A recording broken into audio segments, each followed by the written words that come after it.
So I have some new numbers here on just how broken the economy is. Jeff Stein says the following.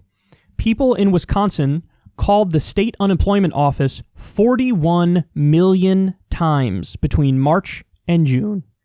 An audit has now found that just 0.5% of those calls were answered. We knew people were struggling to get through, but this is the first time I've seen it quantified. Only 0.5% of 41 million calls were answered. This is Wisconsin State Unemployment Office.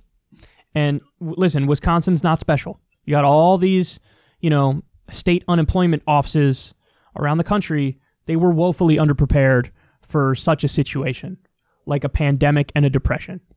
They just weren't prepared for it. I have more for you. Nearly a quarter of those who sought unemployment insurance didn't receive it. Almost 12 million people who applied for unemployment benefits did not receive it. That's 24% of the over 50 million who applied. The numbers are even worse for certain demographics. 24% of seniors who applied for unemployment insurance did not receive it. 30% of black people, 30% of multiracial people. 12 million people applied and didn't get it.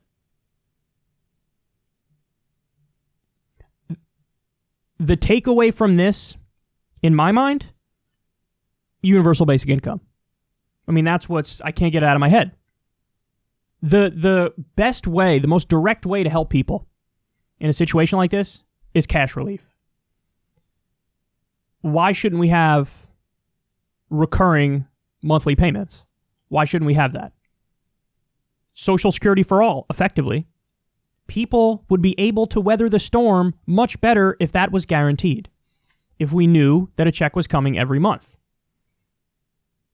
And if you make it universal, then you make it much less likely it would ever be cut. As soon as you means test it, you turn it into not a universal program, but a welfare program, and we all know how easy it is for them to demonize welfare programs and for that to be on the chopping block. It always happens. Universal basic income is the answer, for sure. Now we have a pandemic, we have a depression, we have a one-time $1,600 payment, and people, the numbers that I keep seeing on the economy are mind-boggling. The fact that 30-some-odd% of the country couldn't make rent or pay their mortgage, and that was as of a few months ago. Who knows what it's like now? It's probably way worse now. Up almost, I think it's 28 million people on the brink of homelessness. Again, this is out of this world. And so the most direct way to address all this stuff, joblessness, wages being cut, whatever it may be, universal basic income is the answer. But all we see, there's not even a real push for that at the moment. All we see is, Washington, they left D.C., Congress left without even getting a new one-time stimulus check. Never mind a recurring one. Again, it can't be overstated how much they don't care about you. But at a time like this, people need the relief. I don't know how they get by without it. So this is stunning. These numbers are stunning, and people are hurting like they haven't hurt since the Great Depression, and they're not responsive.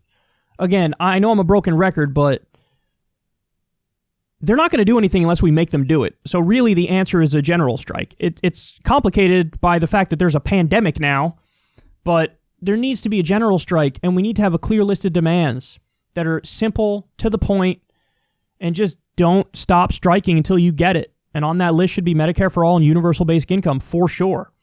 Because these numbers, I'm going to have to come out here every week, every month, whatever it might be, and give you update on numbers like this, and it's heartbreaking every time, and it's devastating, and it's so difficult to really contextualize the immense pain that's out there right now. And again, nobody's working on your behalf.